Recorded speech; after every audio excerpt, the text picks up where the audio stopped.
And welcome, ladies and gentlemen, to the first Nerd Stuff podcast of 2015.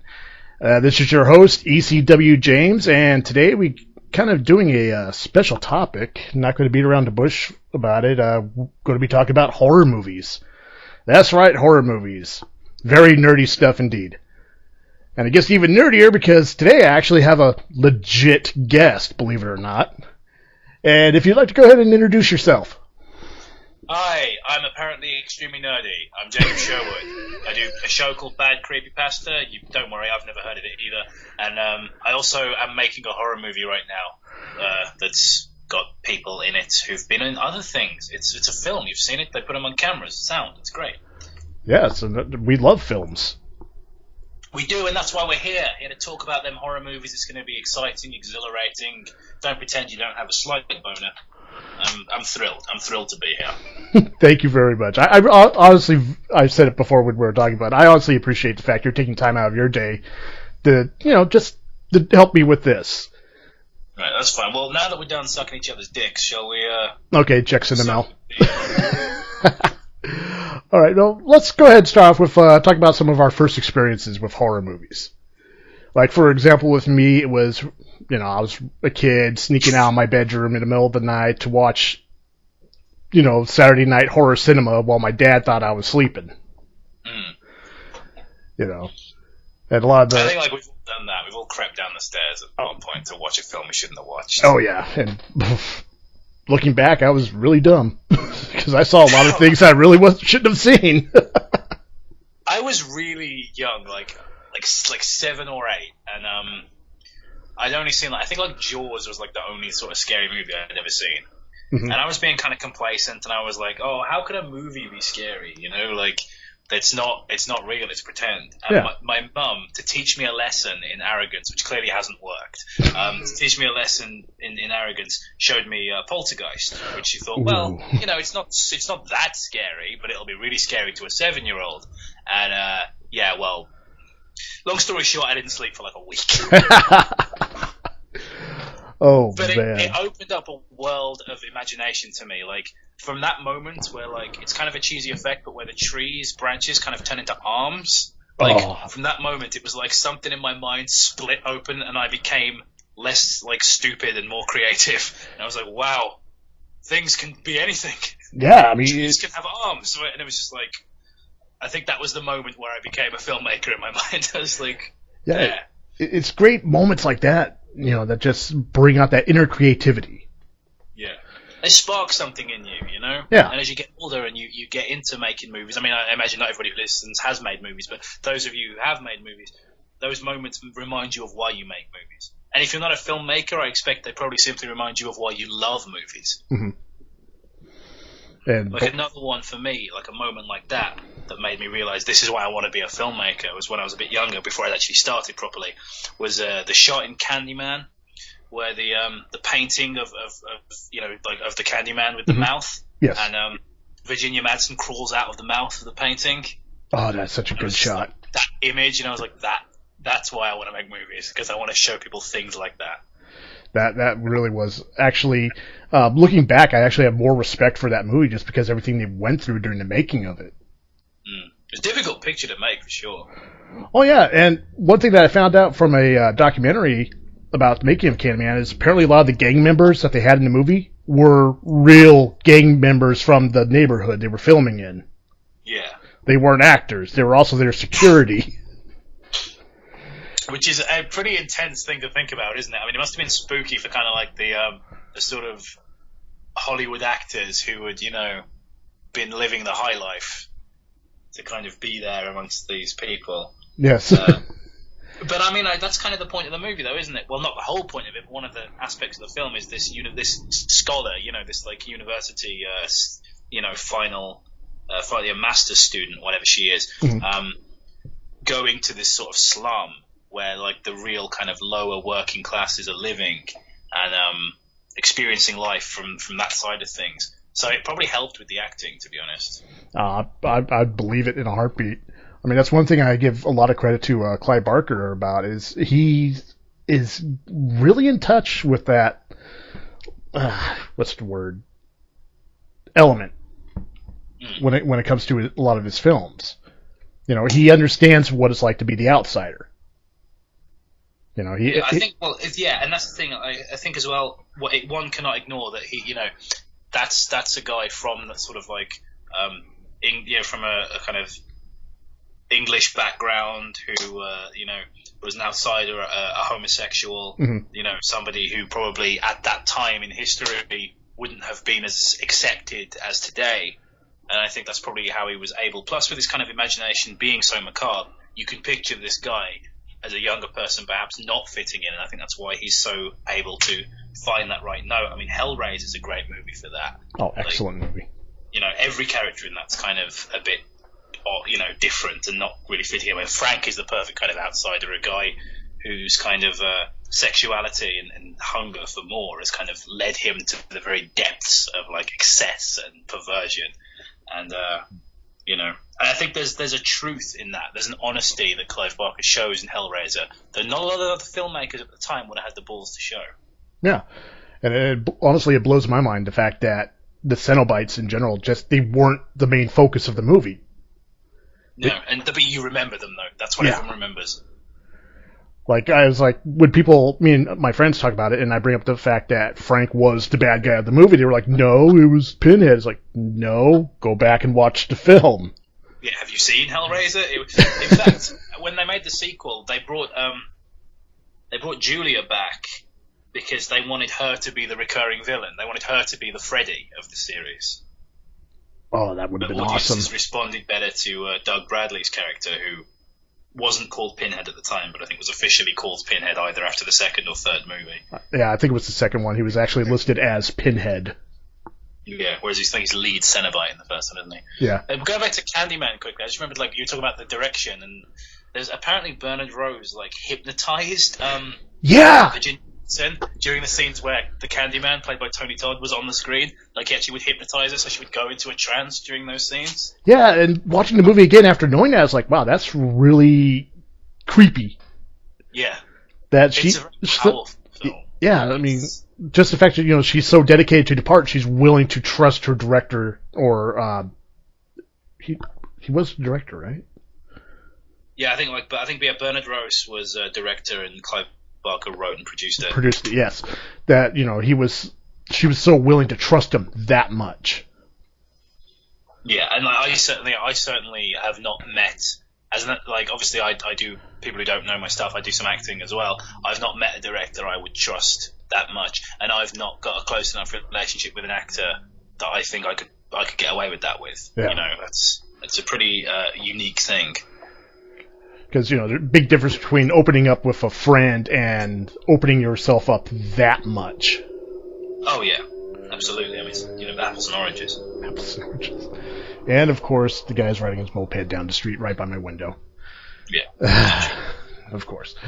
So, now that we've, might as well just go on to our first topic, and that's some of our top 3 favorite movies. Horror movies of all time. Horror movies. Yes. Okay, top 3 favorite horror movies of all time. Okay, this is going to surprise no one, because we just talked about a couple of them. But I'd probably say, not necessarily for scares, just for enjoyment as a film, I would probably say The Exorcist, Hellraiser, and probably Candyman. Ooh. Those are some damn good movies. But, like I say, I don't pick them because they're scary, I pick them because they're interesting and artistic and entertaining. Which they are. I mean, there's no doubt about it. I mean, Exorcist Exorcist is one of those movies that has flat out earned its reputation. Yeah. Oh, completely. Like, it's one of those movies, like, a lot of people talk about old movies being kind of overhyped and whatnot, but when you watch The Exorcist, can I swap Candyman out for The Shining? And The Shining and movies like that, they've earned their stripes, they've earned their reputation. You know, they're still a masterpiece today. They don't age, they don't date. They're still brilliant. The only thing that dates is that they're not so shocking anymore. Yeah. But they're still brilliant. I don't know. The Shining, I would say, is still pretty damn shocking, even by today's standards. Yeah, there's some certain scenes that are pretty intense, like the sort of rotting woman, and even like the image of the elevator with the blood still kind of. I remember that really sent chills down my spine the first time I saw it. Oh, yeah, it's still. Now that you mention it, it's like, yeah, chills. I'm a Kubrick nerd, but to me, it's too beautiful to scare me, if that makes sense. Like, The Shining is like walking through an art gallery. It's just so beautiful. Well, I think that's one of the reasons why it stands out. I mean, like you said, it's beautiful. You don't want to look away no matter how horrific the scene is. Yeah. And that's kind of the genius of Kubrick. I mean, Clockwork Orange is a great one for that as well. The picture is so like sharp and crystal clear, and the sound design is gorgeous. So that when horrible atrocities are happening, you don't look away because you don't want to miss a good shot. Yeah, you don't want to miss nothing. Which is a great thing about storytelling. My top 3 favorite movies, I'd have to say Evil Dead 2. Oh, I love Evil Dead 2. The Shining, and Night of the Living Dead. Oh, Night of the Living Dead. That's a great one. The original, not the 1991 remake. No, the original, did you say? Yes, the original, not the 91 remake. Which isn't a bad movie. No, it's not, but it's just... It's not classic. It started the whole genre of, the whole zombie genre. Yeah. I think that's a really great movie. I think picking the actor they did in the lead, I think... When it was, what was it, 68 that was made? Yes, 68 was 68. Huge risk. Yeah. I mean, that could have backfired so bad. Yeah. But he just fucking nails it, though. Oh, he does. I mean, especially since they were filming down south. He could there was a lot of emotion in that. Yeah. He understood where his character was coming from. Yeah. And the thing is, I believe it was his idea to have the ambiguity with the shooting. Mm-hmm. Of it not being, obviously, if people haven't seen the film, I mean, I think the spoiler tag can be lifted. The film's been out long enough for you to have sorted out yourself. It's public domain. Yeah, it's the thing. Like, there's like a million DVDs of it from different distributors for that very reason, and you can see it for free on YouTube.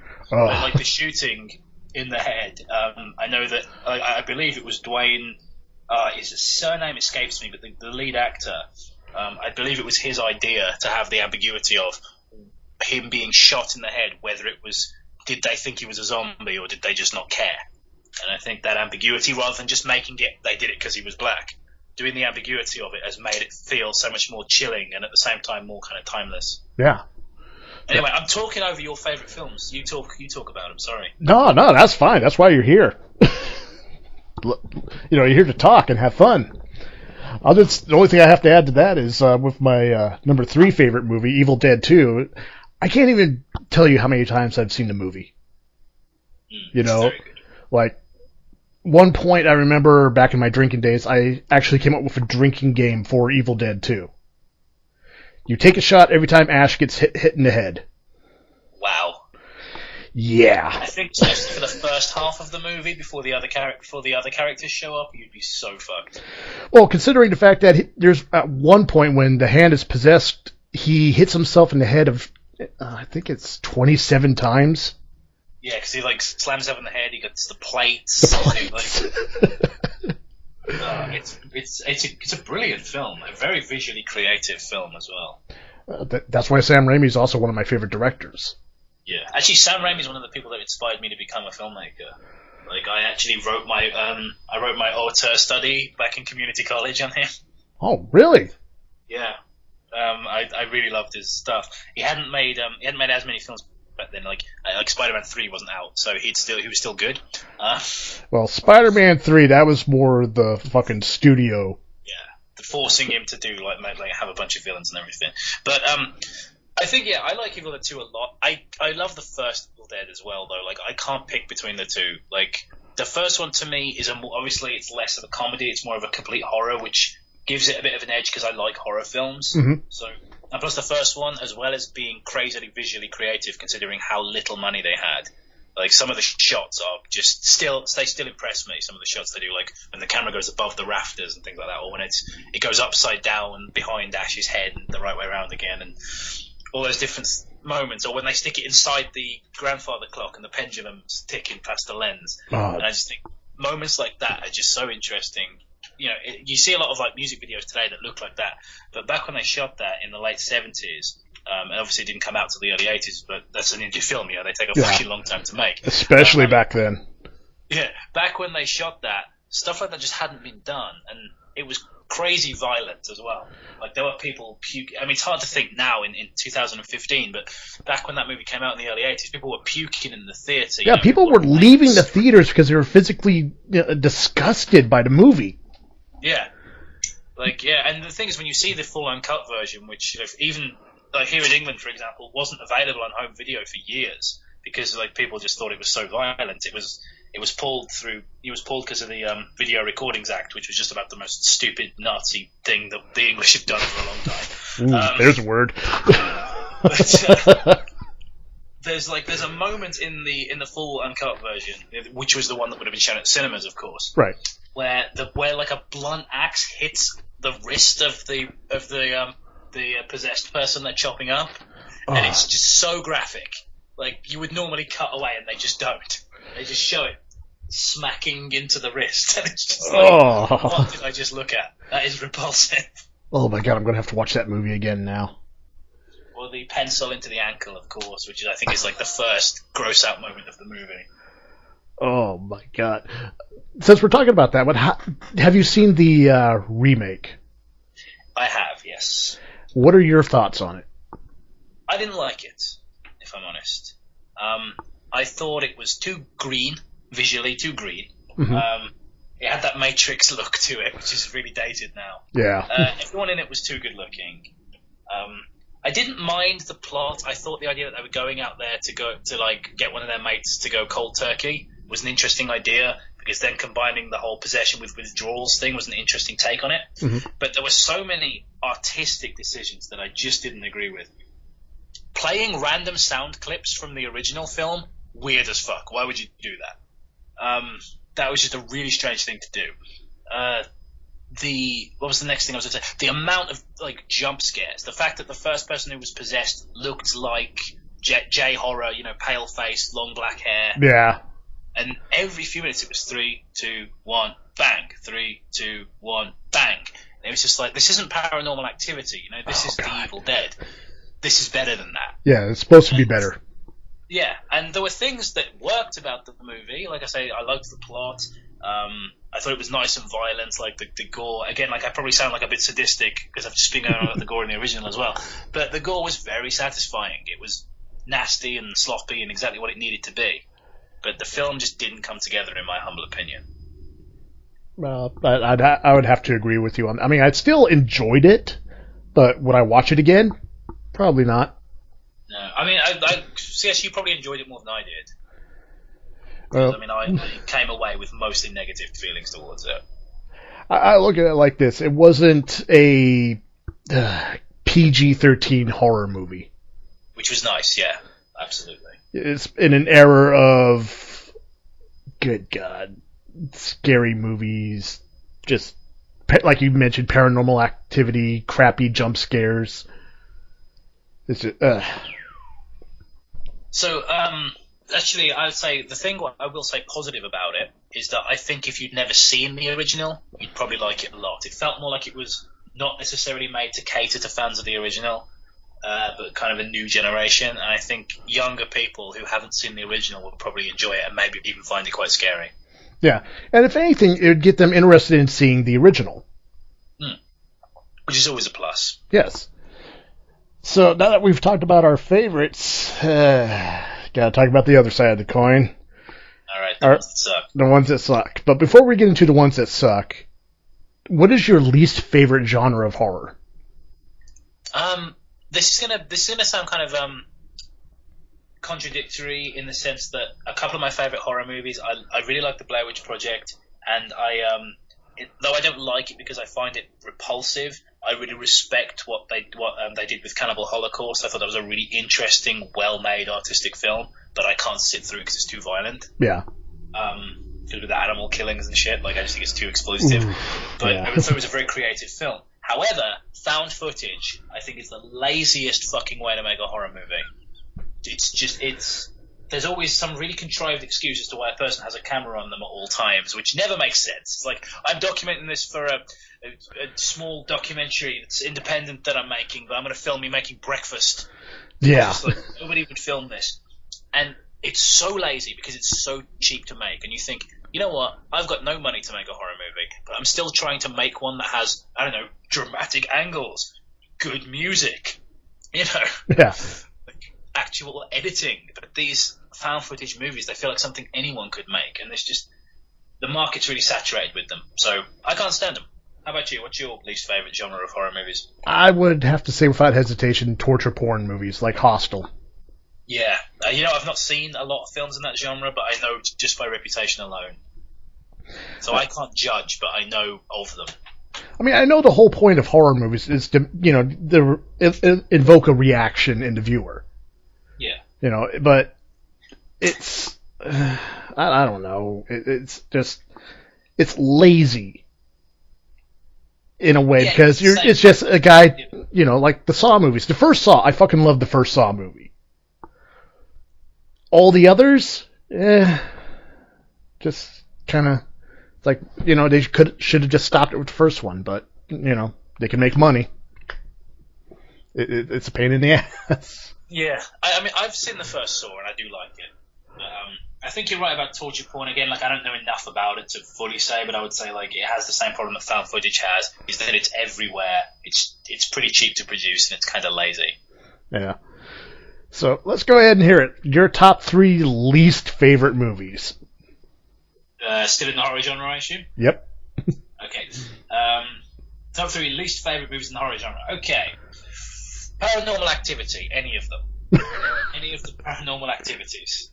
I don't care if people are going to call me an asshole about that. Like, I can't stand them. I find them really predictable, repetitious, often with characters that just behave in a way that I don't understand. So, no, I don't like them. Trying to think of some more that I really hated. I'll tell you what, do you want to reveal yours and I'll have a think about mine? Sure, no problem. From 3 to 1, I'd have to say Freak Show, which is a remake of the original movie Freaks in 2007. Oh, no. I didn't even know that happened. Oh, God. It's horrible, but I'll get into that in a moment. Cabin Fever. Ugh. And I texted about it in one of your streams once before, a Serbian film. So, Freak Show, 2007 remake of the fucking classic Freaks. Number 1, they had no sideshow freaks in it whatsoever. Okay. No oddities. Well, they did have a wolf boy from Mexico, but that was about it. It was a low-budget movie, and at the end, they focused completely on the transformation of the girl into the worm girl. Basically, they showed them doing surgery, sewing her lips together, all just slow, pointless, gory shots. Yeah. Which in the original, when they transformed her, they didn't show. Which, to me, that's more horrible because, your imagination takes over. And, well, I got a pretty fucked up imagination at times.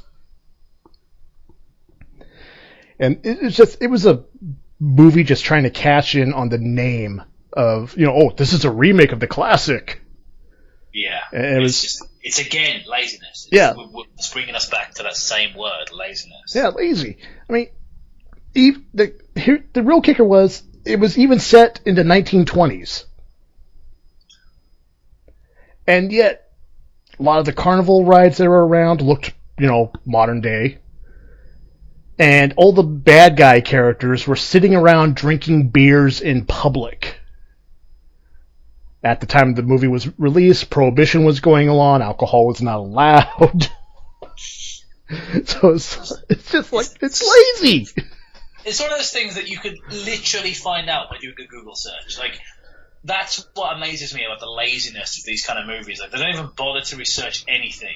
Like, any movie that you can pull up for being anachronistic immediately fucking fails in my eyes.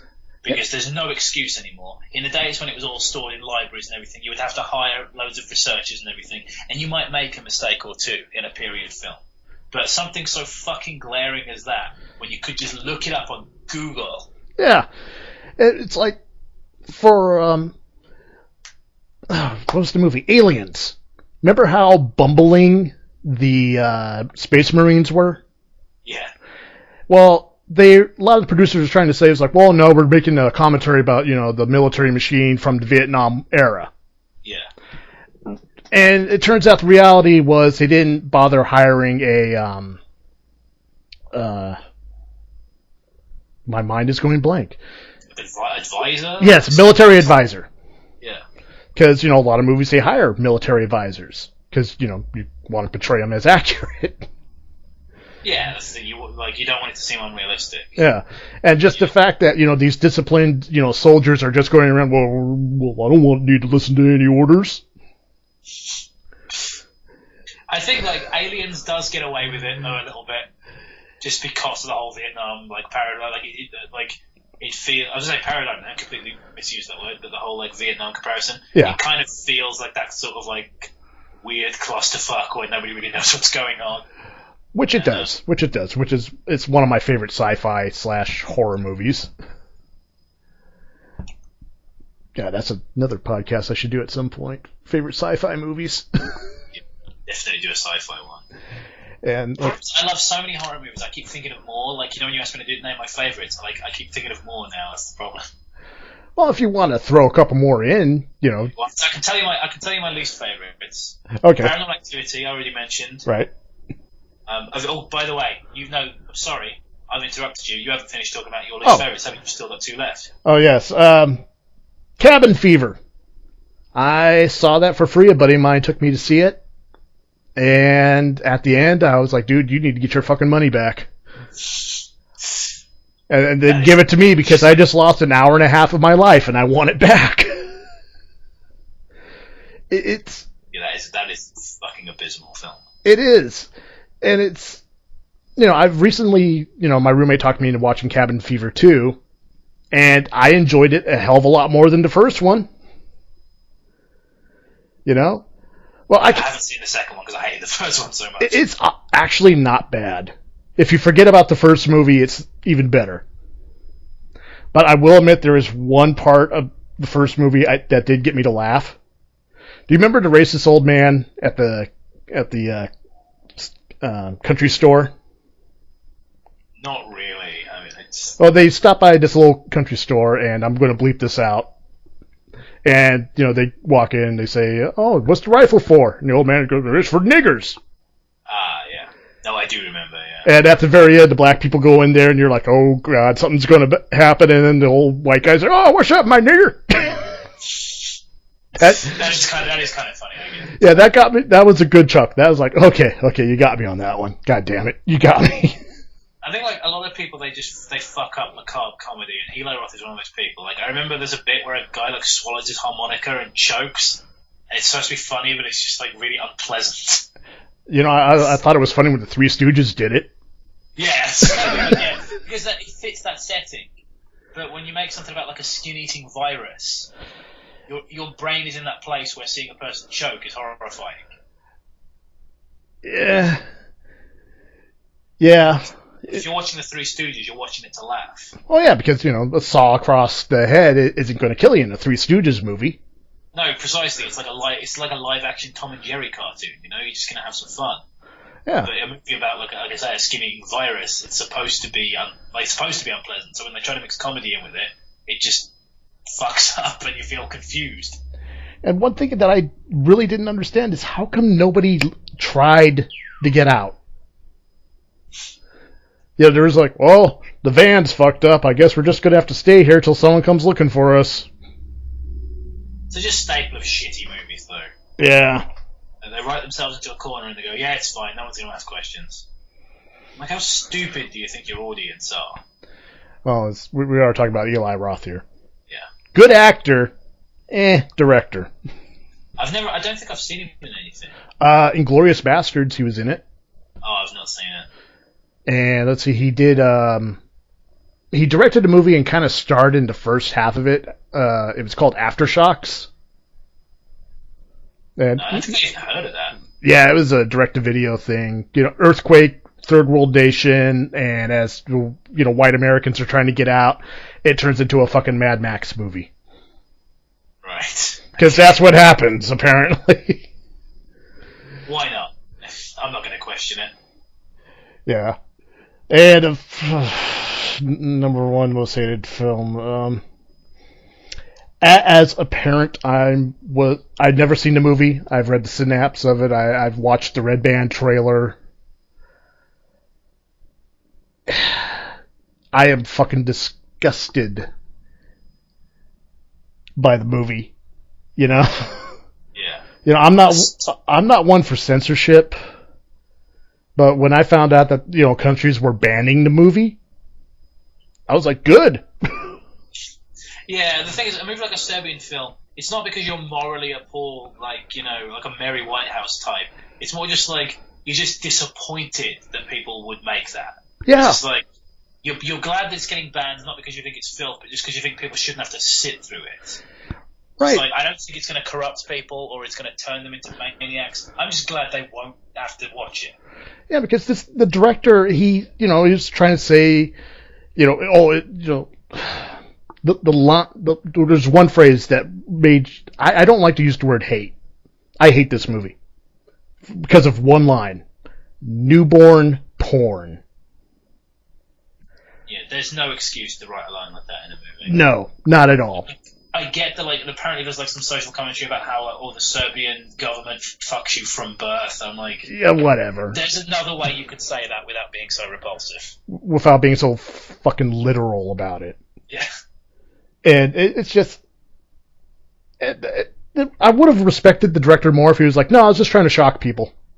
Yeah, I just wanted to make the most nasty piece of exploitative trash ever, and well, it worked. I mean, hell, even the fucking director of Human Centipede flat out was like, yeah, I'm just trying to shock people. I'm not trying to make a good movie. I'm trying to make a movie that'll make me money. Yeah, I mean, which is fair enough. It wasn't a good movie. But I tell you what, after watching Human Centipede 2, I prayed to be watching the first one. Well, you've heard about the third one, right? Well, I'm aware of it, but I won't be seeing it. Yeah, I won't be seeing it either, but it takes place in a prison. Which is just a marvellous thing. So, Human Centipede 2 leads us nicely on to my 3 worst horror movies. Human Centipede 2 is one of them. Let's hear it. Okay, so Human Centipede 2, I think, is one of the worst films I've ever seen, horror or otherwise. It's physically ugly to look at. Mm-hmm. The sound design is bad. The performances are bad. The storyline makes no sense. It's typical pseudo-artsy trash that kind of feels like a Jörg Buttgereit movie. If you haven't heard of Jörg Buttgereit, people at home, basically, look up a film, don't watch it, just read the synopsis of a film called Necromantic. Oh my god. And that's what Human Centipede feels like, but with less artistic integrity. Yeah. Somehow. Yeah, I've actually seen that movie. What, Necromantic? Yeah. It's unpleasant, isn't it? Yeah. Well, at the time I was, young. It's like, oh, horror, gore, yay! And I was like, what the fuck am I... I saw Necromantic a couple of years back, and I still remember it very vividly. It's a film I don't think I'll ever be able to wash out. But yet I hated Human Centipede 2 more, which is why it made it onto my 3. Paranormal Activity, the series I've already talked about. Mm-hmm. And the next one's difficult because it's a toss-up between the remake of The Thing, not the John Carpenter remake, but the 2011 prequel, and The Devil Inside. The Devil Inside loses by default because I didn't make it to the end. Ooh. But it was very bad. The Thing 2011, the thing I hate most about it was that Studio ADI, who are people I really respect, now people who, again, my mother actually works in practical special effects. I know what hard work is. I know what a dying art it is. I know how difficult it is to find work in that department. Studio ADI are the best. They are amazing. You see some of their work. I mean, Alien vs. Predator, say what you want about it as a movie. You look at the practical effects, like the Queen design, brilliant. Oh, yeah. Beautiful. Yeah, these people are fantastic at what they do. And they designed practical effects for The Thing that were fucking game-changing. They were amazing. If you go on their YouTube channel, type in Studio ADI, The Thing, there's loads of videos. They were incredible effects, the likes of which I had honestly never seen before. And I'm on board with you with that 100% because I saw their videos and I was like, this is great. This is on par with the original, if not better. I mean, the thing is, like, the original looked very, very good for the time, but there were moments where you could see the seams, which is fine because it's a movie from the 80s. Right. Most of the effects, I would say, are photorealistic in the original thing, but not all of them. But there are moments in the remake, what they built that was so perfect, you just believed what you were seeing. Like, you look at it and you just go, that's amazing. I'm looking at... Because the puppets and things were more complicated because the technology's improved so much over the years. And then the studio goes and slaps fucking CGI all over it, completely negating all the hard work they did. And that, to me, is why it's the worst horror remake of all time. Because all this hard work went into it, and the studio got cold feet and were worried that the special effects were going to look too 80s. Oh, too 80s, I'm sorry. They're going to look like they fit in a world, the era of horror history where special effects were, I don't know, good. Yeah, especially in a movie that takes place in the 80s. Yeah, like, isn't that the fucking point?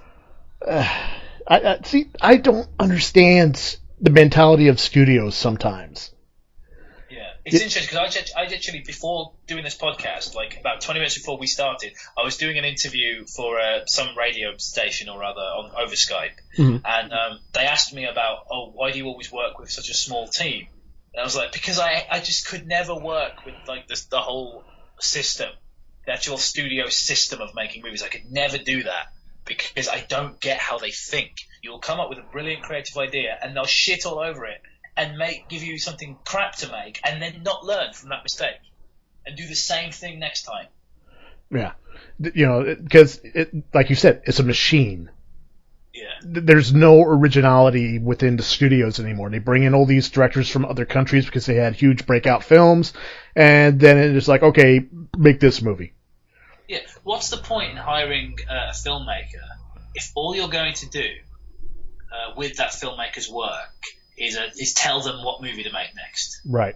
It's like back in the late 90s, John Woo, one of the best fucking action directors in the East. They bring him over to the U.S. He does one. Well, I can't even say Hard Target was really that good of a movie. But then it's like, okay, now we want you to make this movie, Ben Affleck, Paycheck. Now we want you to make this movie with Tom Cruise, which wasn't bad. Mission Impossible 2. Honest. I'm sorry? I kind of liked Face Off. Oh, Face Off was fucking great because the studio was like, do what you want to do. Yeah. Do what you want to do. But all the other ones are like... Interesting film as well. Like, they were great. There were some shots in that were really kind of kooky and interesting. Well, are you familiar with John Woo's body of work? Oh, my friend Chris is like more of a fan than I am. Like, I've seen... did John Woo do Hard Boiled? Yes. Yeah, because I liked Hard Boiled quite a lot. All right, I don't know if you've seen it or not. Try to find a movie he did before that called The Killer. Okay, I'll look it up because I haven't seen it. It's beautiful. It's visually appealing. It's the right word. That's kind of underselling it, but it's a lot of stuff that was really done in the early 90s when it comes to an action movie. I mean, it's like, imagine The Wall as an action movie. Wow. Yeah. I'm sold. I'm literally already sold. I mean, The Wall's one of my favourite movies anyway, so I'm like already sold at like visually seeing that as an action film. Yeah, the live action parts of The Wall, not the animated parts. Not the cartoons, obviously. Obviously, that'd be kind of weird. I think the Wolves are really creative work. Yeah. Oh man. Where were we? Oh yeah. See, I ramble. That's what I do.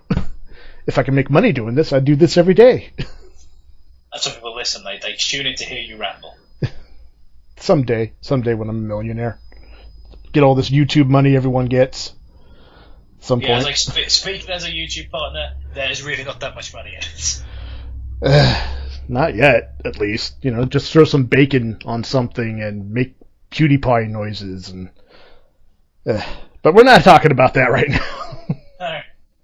That's another podcast for another day. How much is your soul worth? Don't got much left anymore. Give it all to my daughter. She's fucking brilliant. Love that girl. But some of your favorite production companies. Let's not do parenting stuff because we'll derail the whole podcast. I found that it's like if somebody brings up like I had an interview today, like, and I was just like, well, my son, like 5 fucking times. Well, if you do start doing parent stuff, it will just kill everything. Well, as a parent, has your taste in horror movies changed since becoming a parent? No, but I think I'm more creeped out by stuff involving children in jeopardy now since becoming a parent. Like, I was streaming Shadow Man the other day, and I might stream it again tonight, but I was at the section of the game where you listen to, like, there's like a story being told through music and sound effects, and it sounds like a mother being separated from her baby. Oh. And it's really disturbing, but so much more so since I became a father. Like, when I heard it, like, as a young lad, it didn't bother me. Right. But, as an adult with, a real, like, life and responsibilities, it hit me on a level that was very different to what I was used to. So coming back as an adult and playing it on Sega Dreamcast, I was like, wow, actually that's really disturbing. And it actually made me quite uncomfortable. So I think to an extent, yes, while I still like a lot of the same horror movies, the actual elements of horror that are scary and disturbing have changed a little for me. My priorities have shifted a little bit, like thematically or even narratively in horror movies. How about you?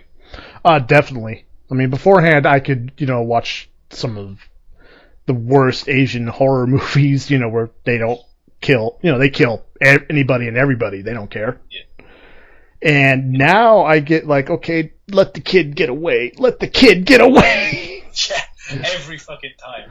Don't do that in front of the kid. Don't. It's when I watch Jaws.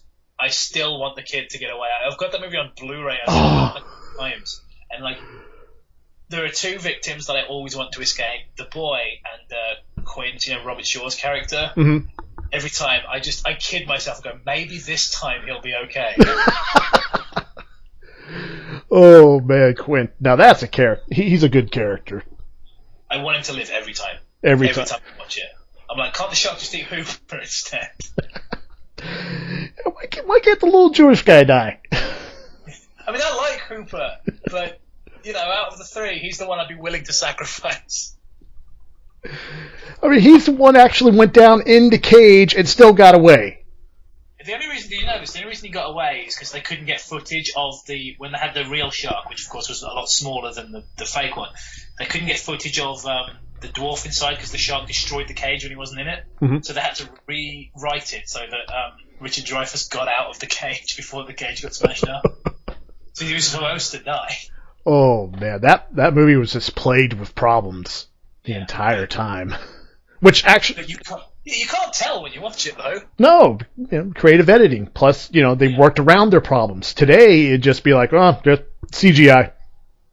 Absolutely. I was talking about the thing, it's these effects, they're a bit, practical effects. I don't know how people are going to respond to these. Like, I had a huge fight actually with somebody on YouTube over that. And I don't like to engage in YouTube fights because they are idiotic. Mm-hmm. But there was this guy who was saying like, it's just unrealistic to it, because I was moaning about the CGI, and it's unrealistic to expect a modern audience to respond to practical effects.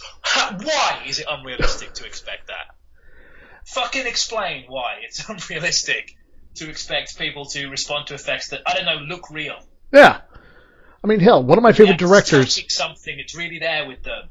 Nobody laughs at the robotic dinosaurs in Jurassic Park that still hold up today. People do laugh at the shitty ones in the Jurassic World trailer, though. Oh...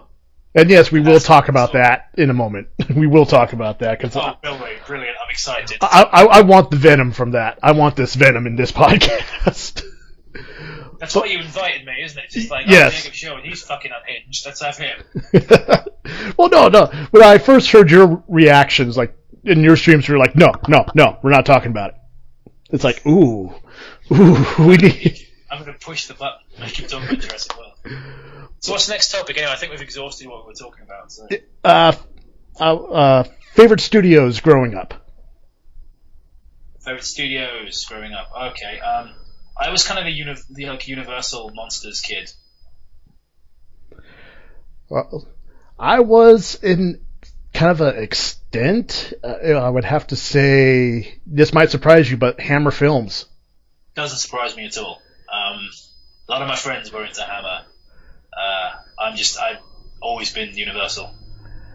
I used to think I was Frankenstein. When I was a kid, I had like a basement that nobody in the house used. So like, I got a bunch of jars, put like creepy looking toys in them. I got my mum to buy me a lab coat, and I used to like role play as Dr. Victor Frankenstein when I was a kid. I was fucking obsessed with the Universal monsters. I liked the Hammer movies, but they didn't have the edge for me. I'll agree with you on that, because honestly, because the Universal monsters are fucking timeless. Yeah. I mean, one of my favorite movies from the 80s happens to be Monster Squad. Even though it's as cheesy as it was, it's still, it had all the classics. It had the Creature from Black Lagoon, the Wolfman, Dracula, and not just any Dracula, a classic tuxedo-wearing Dracula. Yeah. A la Bela Lugosi. But for me, Hammer films were just like, I don't know, kind of a dirtier version of the Universal monsters. Yeah. I can see that. It was more realistic. It was a lot bloodier. Yeah, it was in color. It had blood. It had tits. Yes, it did. Looking back, that's probably the reason why I liked it a lot as a kid. It's like, ooh, boobs. Yeah. Lots of boobs. I like boobs. I was always into Universal, even like with more modern films. Like, well, would have been modern at the time. More modern film. Well, still more modern than that, I suppose. Universal Studios. I just always liked their movies because I really like the first director I got into when I was a kid was like outside of horror was Steven Spielberg, and like his movies were always distributed by Universal. So Jaws, Jurassic Park, E.T., etc. I just and I always found that Universal just always distributed cool movies. Wasn't Poltergeist also Universal initially? I don't remember. But I obviously, we already talked about my reaction to Poltergeist. It was a mixed reaction. Yeah. Well, it had that impact on you. Yeah. I mean, I do love the movie now. It's dated, there's a lot of problems with it, but I'll always remember it for being a movie that changed the way I thought about movies. And that it holds a special place alongside Jaws and The Evil Dead in my mind for movies that changed my perception of what a movie should be. The last movie to have that big impact on me was 2001: A Space Odyssey as well. It could show me that a film could be almost entirely visual. Even a film made in the era of speaking pictures could still be a visual experience. And that is a great example. Yeah. I mean, and if I do get to join you again on a time when you talk about sci-fi, that's a movie I'd love to chit chat with you about, because you can fill a whole podcast with 2001. Oh yeah, especially it kills me that these classics that we like to mention still stand up today. Yeah, that was the best movie I went and saw in 2014 was the cinema re-release of 2001: A Space Odyssey. Oh man, I remember that. Unfortunately, we had a similar release here in America, but unfortunately I couldn't go because I was working and I was broke. That sucks, man. That's an one of the worst combinations ever. Yeah, I got a job, but I'm broke. Fuck. I know, that's like terrible, isn't it? Like, you know what? I don't want to talk about this now, but I just want to quickly get this off my chest. The working poor is not an expression that should exist in 2015. I know, right? This is not the Victorian era, guys. Fucking sort it out. But moving on, the movie that changed it all for me, horror-wise, was actually a documentary about a special effects artist, one Mr. Tom Savini. Oh, he's brilliant. Like my mum's fucking obsessed with him. Not in like a sexual way, but I mean like he's one of her heroes as a special effects. Nothing wrong with that. The guy's a manly man. Nice mustache, yeah. Well, the fact he's also an acrobat, sword fighter, professional grappler, certified.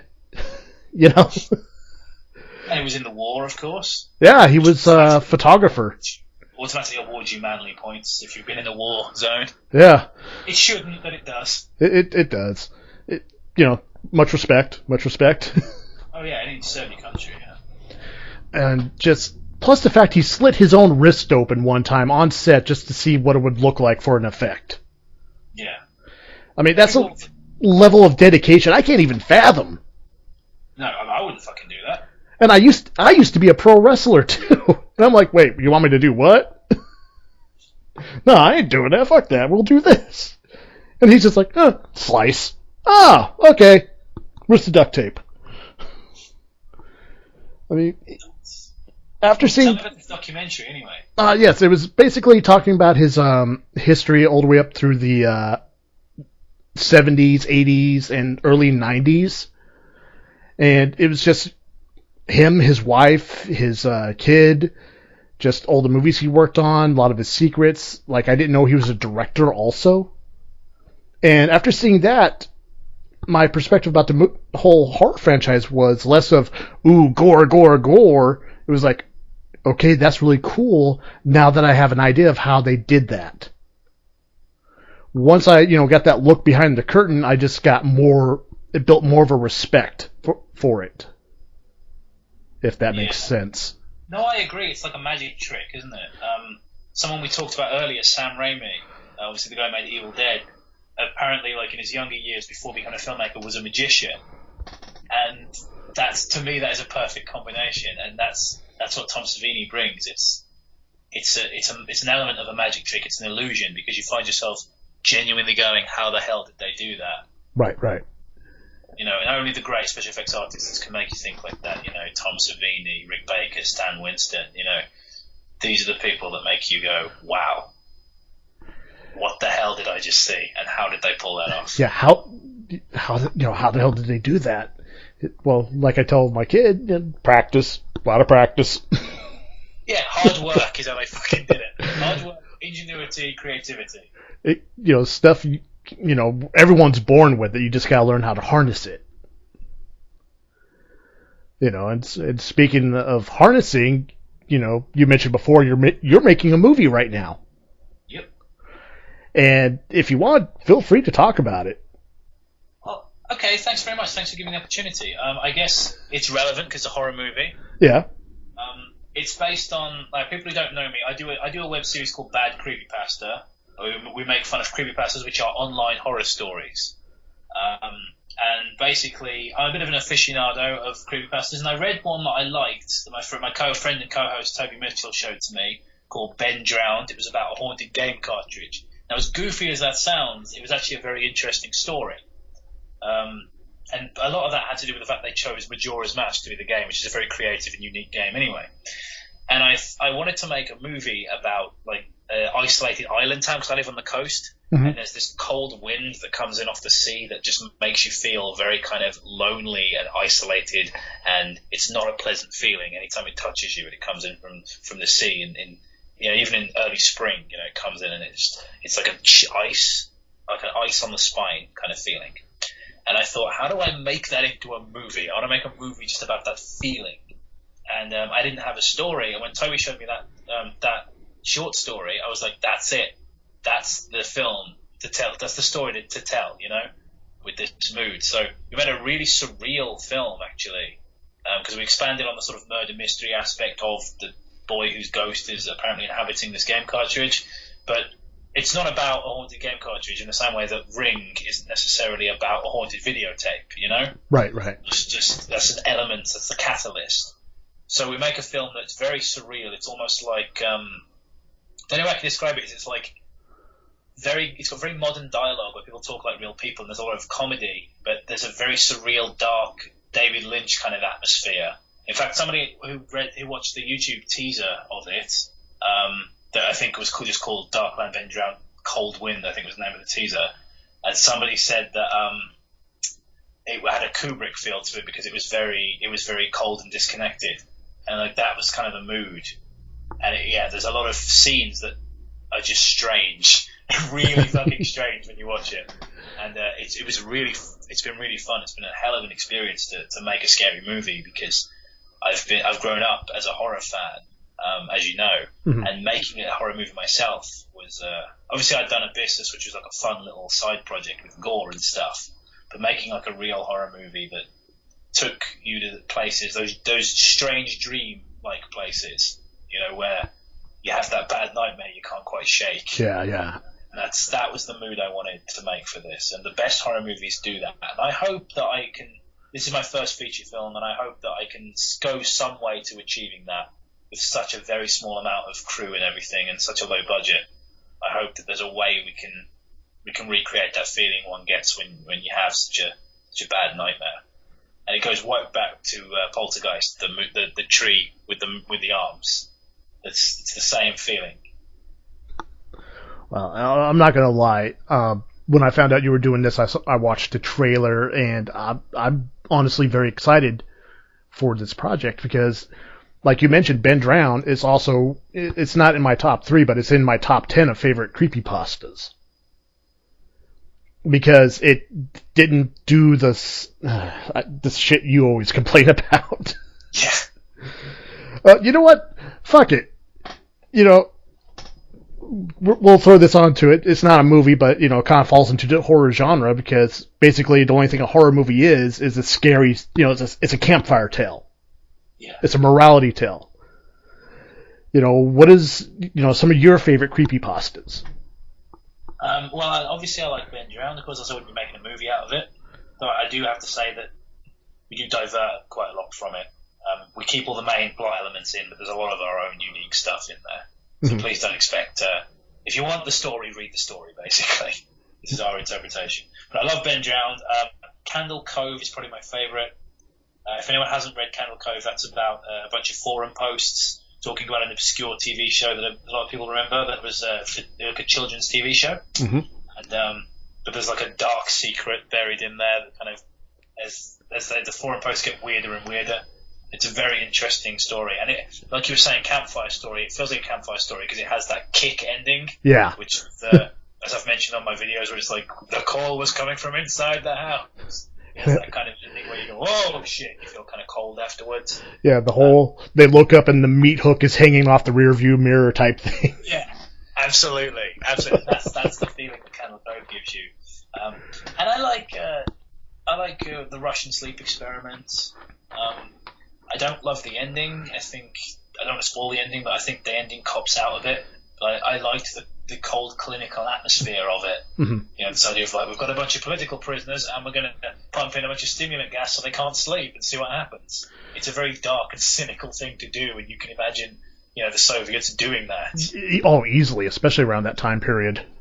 Yeah, and that's part of what makes it scary, because it feels kind of real, and that's part of why the ending ruined it, I think. Yeah. But, yeah, I mean, I guess those are some... I mean, I like NES Godzilla as well. One of my favorites.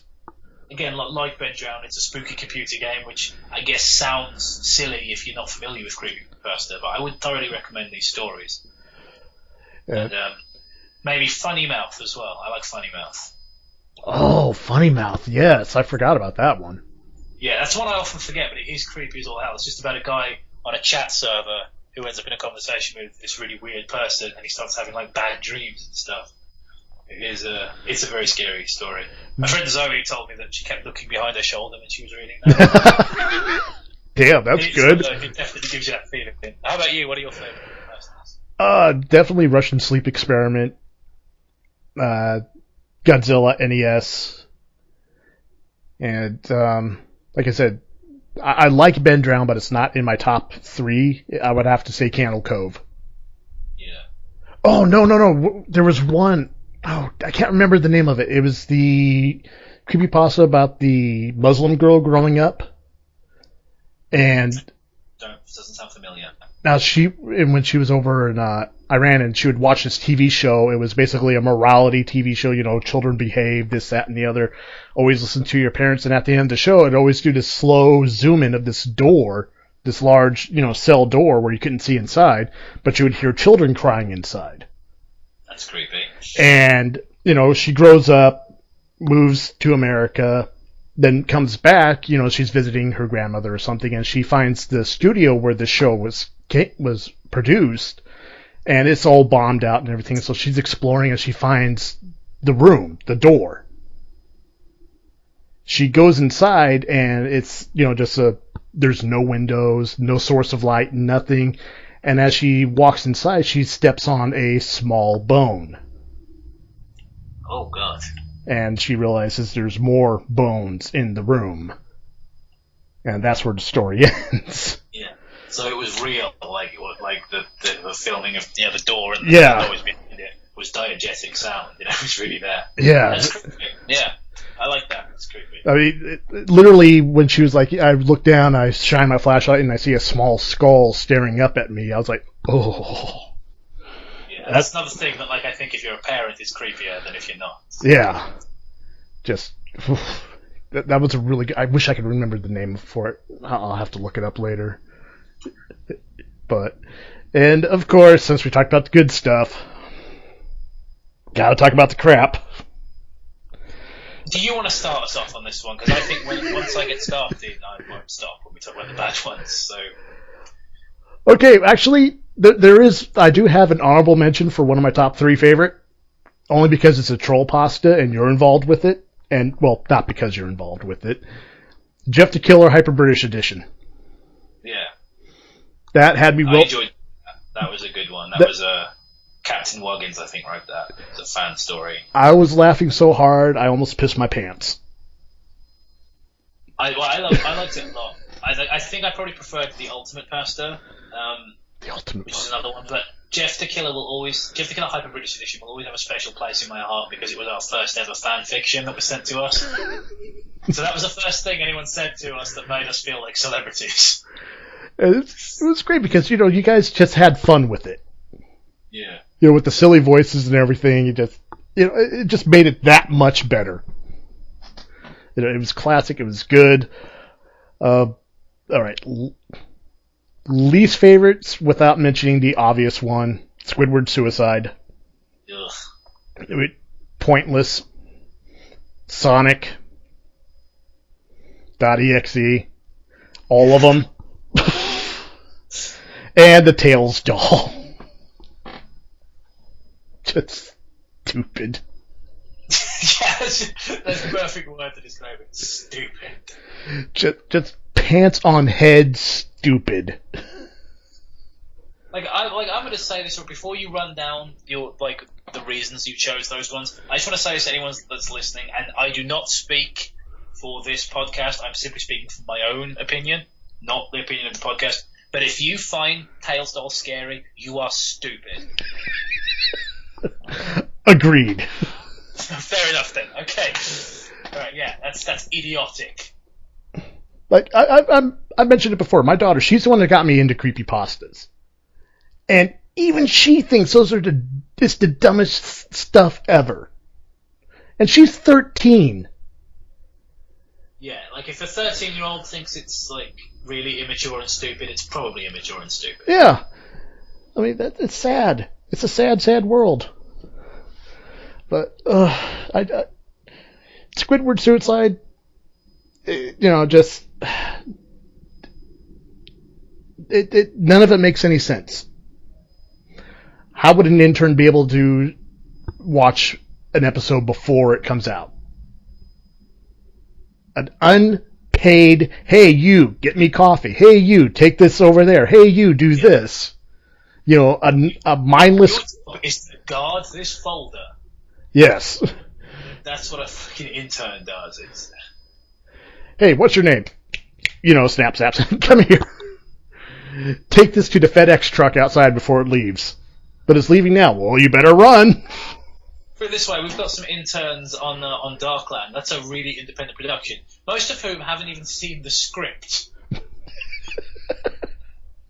It's ridiculous.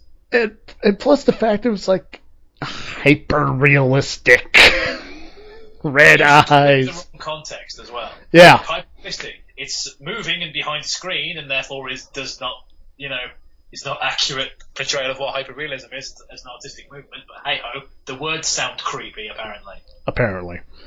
And the fact that we was relying more on shock.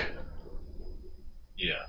Which it could have been anything, not just the fact it was the pictures were dead children. It could have been dead animals, dead people, whatever. Just the fact they were trying to shock you. It's like the jump scare equivalent. It's so cheap, isn't it? Like, yeah. You're absolutely right. Blood is the creepypasta equivalent of the jump scare. Yeah, it was just, it was crap. All around crap. Yeah. You know, I forgot what my number 2 was. It was Sonic.exe, wasn't it? Yeah, Sonic.exe. Haunted video games. Ben Drown got it right. Yeah. Sonic fucking dropped the ball, then chased it down the sewer. Ben Drown made it about like more than just a haunted game. There was a mystery element to it. There was more to it than that. And every sort of glitch or something was related to how this boy had died and things like that. It was clever. Sonic.exe was here's blood, here's Sonic, and then there was more blood. Mm-hmm. Here's Sonic killing his friends. Here's Sonic killing Dr. Robotnik, and yes, I will always refer to him as Robotnik, not Eggman. That's because you're over 25. Yeah, don't remind me. I remember back when it started. I remember Sonic coming out. Those were good days. Good game. Good. Came out my senior year of high school. I was like, no, I'm saving up my money. I'm buying this. This looks fun. But it's just, it's bad. It's bad. And I don't even remember what my number 1 was. Tails doll because it was trying. That's right. The reason why I hate, yes, I'm using that word again, hate Tails doll, is because it's trying to build off Sonic EXE. Yeah. Which is dumb. Yeah, Sonic EXE is bad enough. Just the fact someone was like, hey, you know what? I can build off this. You know what? Too spooky for me. I jumped out the window, and lucky for me, gravity worked. Yeah, like, I jumped out the window, and with luck, I landed on the ground. Like, who writes that sentence and doesn't think, oh, wait, that's redundant and stupid? Was it you or Toby who just lost it at that? It was all of us. I was the one reading, but it was all of us. All 3 of us lost our fucking minds at that moment. Like, it was like the first moment of truly raucous laughter on the show. It was with luck I landed on the ground. Because it was like, it was a genuinely absurd sentence.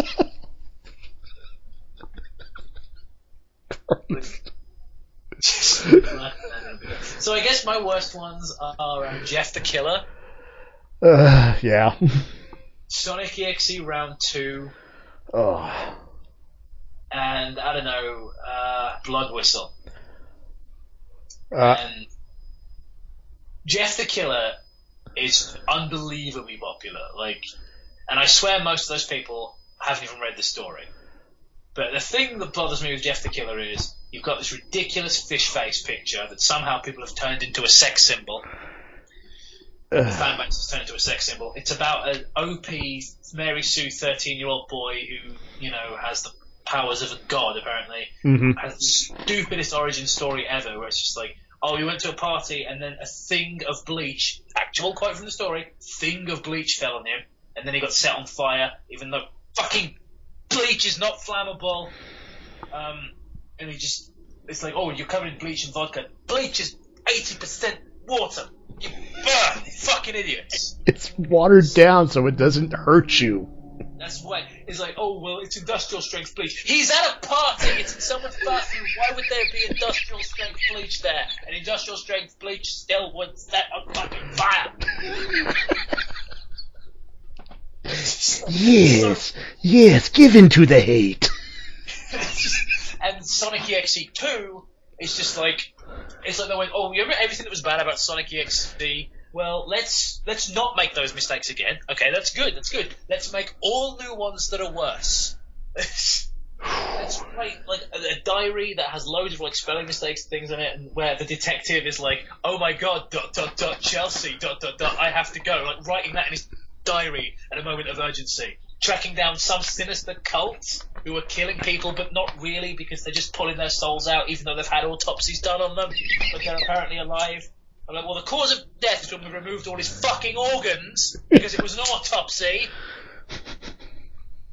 And, well, Blood Whistle. I don't know what I can say about that hasn't already been said by countless other YouTube users. It's a very popular piece of shit, very infamous. Blood Whistle, very, very bad story. it's very, very long. It's about a haunted Mario hack, or a spooky Mario hack. It's never really made clear if it's haunted or not. But there's lots and lots of blood in it, and lots of hell imagery, and it goes on forever. We did it was a 4-part video when we read that, and it's so unbelievably boring because all it is it's this absurd purple prose where the protagonist is just like, after walking down this wretched collage of electronic dejection, you're just like, what? Who talks like this? It's Mario Brothers 3. Get a fucking grip. And he decides he's going to kill himself after playing it. I'm like, I wanted to kill myself after reading this fucking story, but playing Super Mario Brothers 3, really, that's going to make you plunge a recorder into your trachea. Fucking joke of a story. I'm done. I won't talk about Creepypasta anymore. Okay, let's move on. Oh, man. Oh, jeez. I wanted Venom. I got Venom, all right. Oh, wait. No, I want even more. Movies you're not looking forward to. Movies I'm not looking forward to. Yes, and you know what? Screw the theme of the show.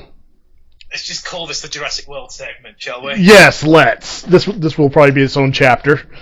Okay, so Jurassic World, the trailer, which everyone, if you look at the like bar, just to me tells me that stupidity is winning out. Here's the trailer. I've seen it a few times now. I can sort of remember everything that happens pretty much. There's a lady talking to her son, saying, "Here, go to this theme park that broke down before and lots of people died. But it's fine now. Go there. Don't get eaten." Okay, fine. And then we get loads of CGI. Just tons of CGI. And here's a dinosaur-themed theme park. The keyword is theme. Theme park where everything looks futuristic. Yeah. People are going around in great giant gyrospheres. What about that is dinosaur-themed? Where are the fucking dinosaur motifs? This is a theme park. You don't go to Disney World and it looks like a fucking Apple store. It has to have a theme. That's what makes it a theme park, you idiots. And then the next thing you see is this fucking shark being dangled down as bait for this giant crocodile well, it's not a crocodile, it's a dinosaur. I don't know what it's called because I'm not a huge dinosaur person. I think dinosaurs are cool, but I'm not really into them. This dinosaur jumps out and eats the fucking shark. Not the people it could easily eat as well. And then you just think, right, how did they get the shark there? Because they either hunted the shark to feed to this thing, which in and of itself is not only immoral but illegal in most countries, or they bred the shark and they're breeding them specially, which would just cost a fucking fortune just so they could have sharks to dangle and go, look, for scale, for the audience, because as if the audience aren't there seeing the giant fucking dinosaur. Like, it's just, and then miracle of miracles, they go, do you know what would be a great plot idea? Is if instead of dinosaurs, which are actually interesting because they really walked to the earth once, how about we make up a fake dinosaur? That'll bring the fucking audience in, won't it? Because presumably, the theme park is failing. It's a theme park where you can see live dinosaurs. That would never stop making money. If you charged $10,000 a head, you would still make money. People would still go. Yeah. There is no way people would stop going to a theme park where you could see live dinosaurs walking around. It would never happen. Never get old. There are people being born. Every time a human being is born on this planet, at some point in their life, they will elect to go to the theme park where you can see real-life dinosaurs. Don't fucking tell me that is not going to make money. So, we're gonna, cook up this dinosaur. It's got wings. It's gonna be fucking beautiful. The dinosaur escapes, obviously, kills everyone. Whatever, stupid. It's a hybrid dinosaur. It's dumb. Chris Pratt's not a film star. Stop trying to tell me he is. And then the trailer finally ends with Chris Pratt on a motorcycle with a bunch of raptors just hanging around him. And I'm like, thank you, because what I really want from my Jurassic Park sequel is for it to evoke the memory of Shia LaBeouf swinging through the trees with CGI monkeys. Thank you. That's what I want. It's like number 4 is always the doomed installment of a franchise. Like, that's what I want to see. Chris fucking Pratt riding on a motorcycle while velociraptors are just chilling around him like he's one of them. Fuck you. That was beautiful. Thank you very much for that. Oh my god, I'm actually kind of drained.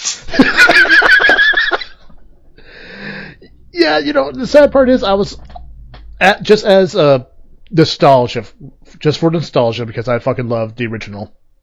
I was on board right up until we've been doing experiments and creating hybrids. Yeah, and it was just like, nope. At that point, my brain just logic kicked in. I was like, are you fucking serious? Why would you do this? Why the fuck would you do this?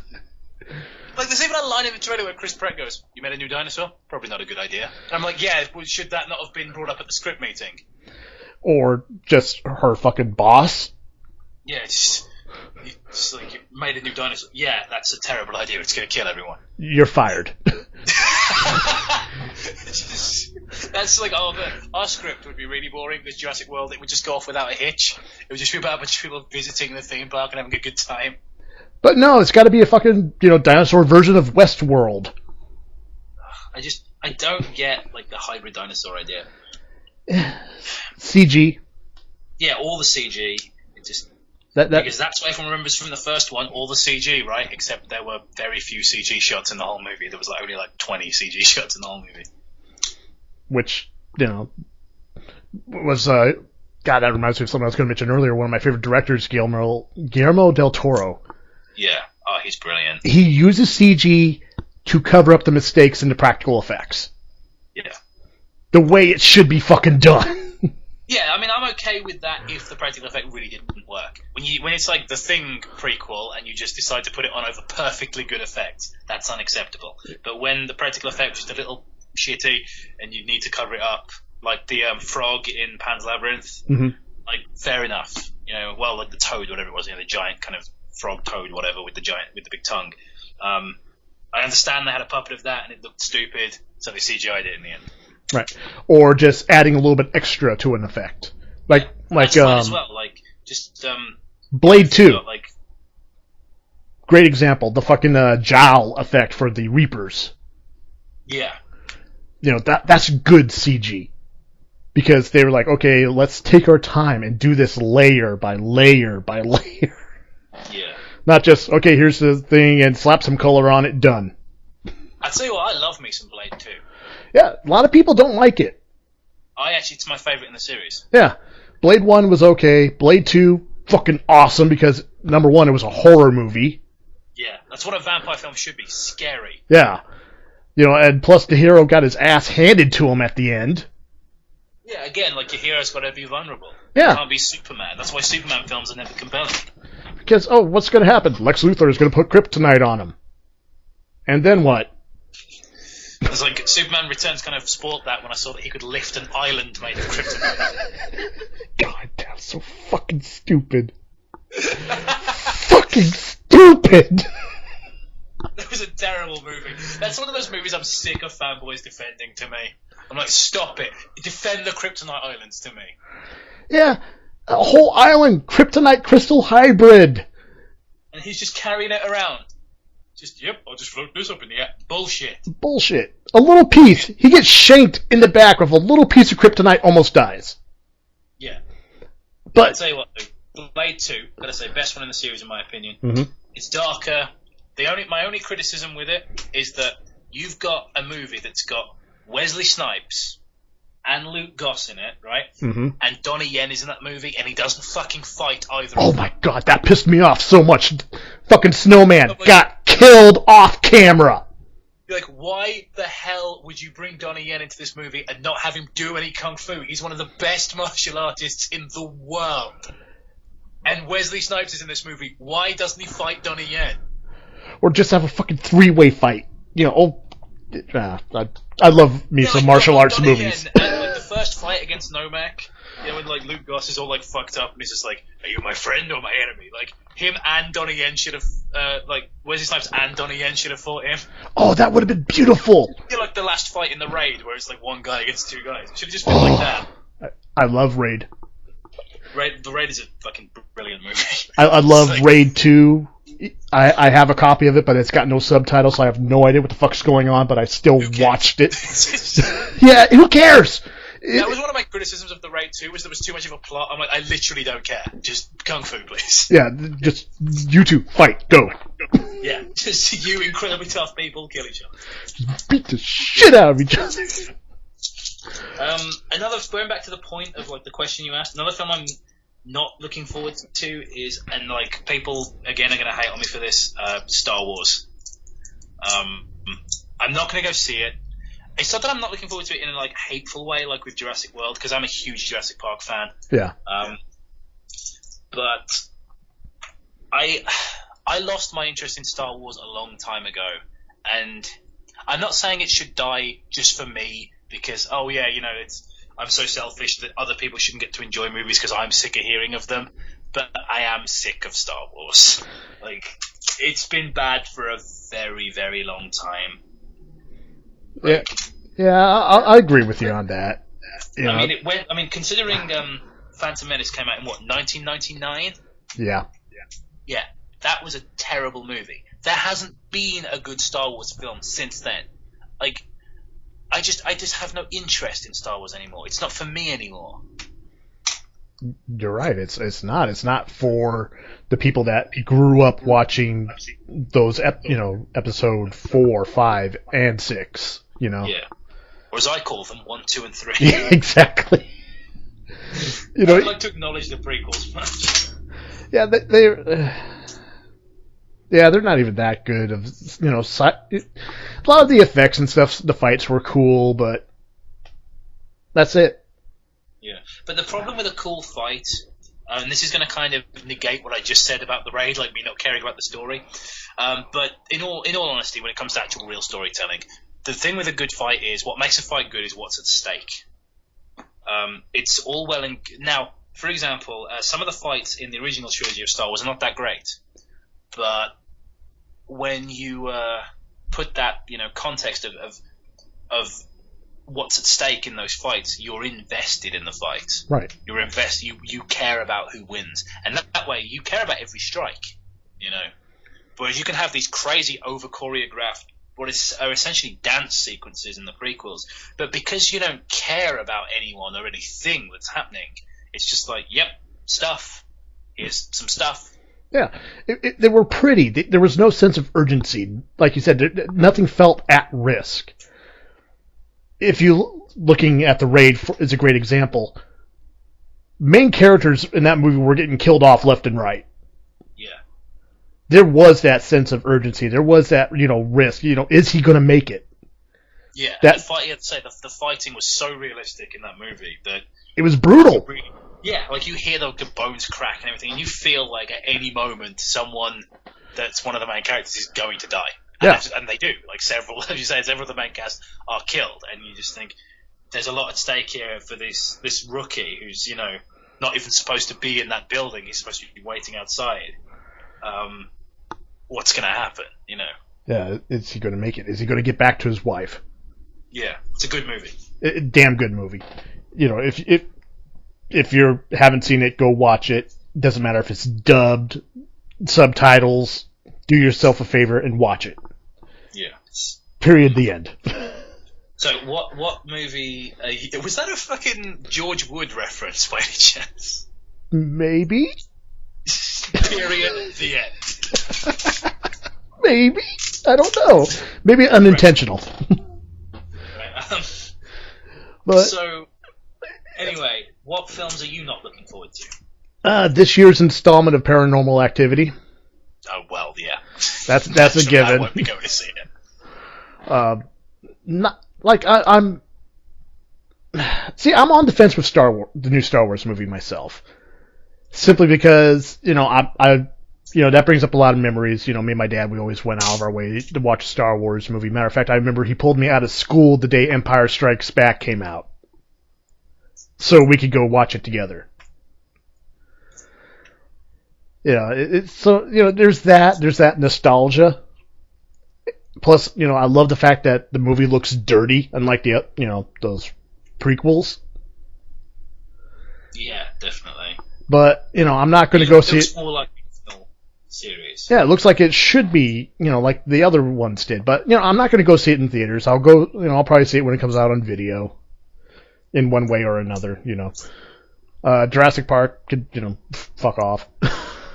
Yeah, I think like I don't want to speak for you, but I feel like I've covered everything on Jurassic Park. Would you say that's fair? Yeah, more than fair. Besides that, I really don't know what else is coming out. I mean, I'm excited about a bunch of movies. And oddly enough... So, what movies are you looking forward to then? Right off the bat, the new Avengers movie, Age of Ultron. Yeah, definitely. And I'm excited about that. Like, really excited. I'm kind of excited about the new Ant-Man movie. I saw the teaser trailer recently. It's like, it might be good.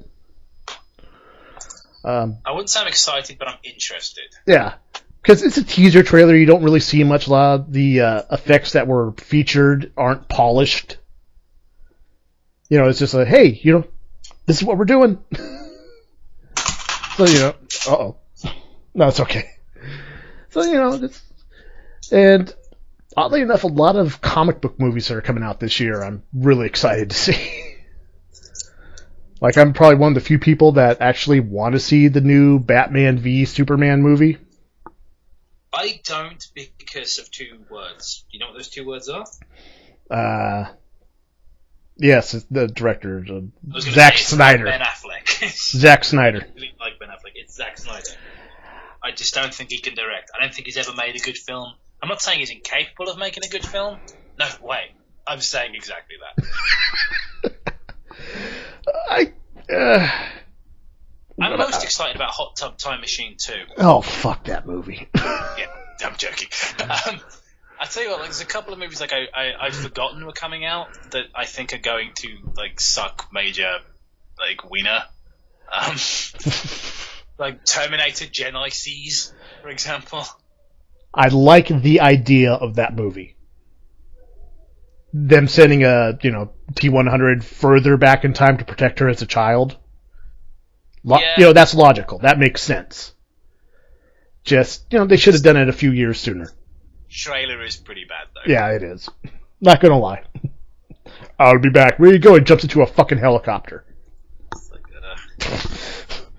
Oh well. I don't know why they've spelled Genesis like that. Maybe it's the reason why they spelled Inglourious Bastards the way they did. Yeah. Because it's the phonetic spelling. It's weird. It is. God, what else? I don't even know. Fuck it. I mean, we've been going on for about a good hour and a half. And plus, I also know it's late where you're at. Yeah. So, you want to call it? Yeah, I'm going to go ahead and call it. Jacob, thank you very much for taking the time out of your day and night to do this little podcast with me. Thanks for listening to me, rant and rave about Jurassic Park like a really butthurt fanboy. Perfect Nerdcast. That's what we're all about. Yeah. Nothing but butthurt over here. It's not trash anymore. No, Sonic is trash. It is trash. It is. Fuck Sonic Hedgehog. All right, ladies and gentlemen, thank you very much. Don't know. This should be up in a few days. Peace out. God bless. Anything you want to put over before we take off? Thanks for having me. Once again, thank you. Good night, ladies and gentlemen.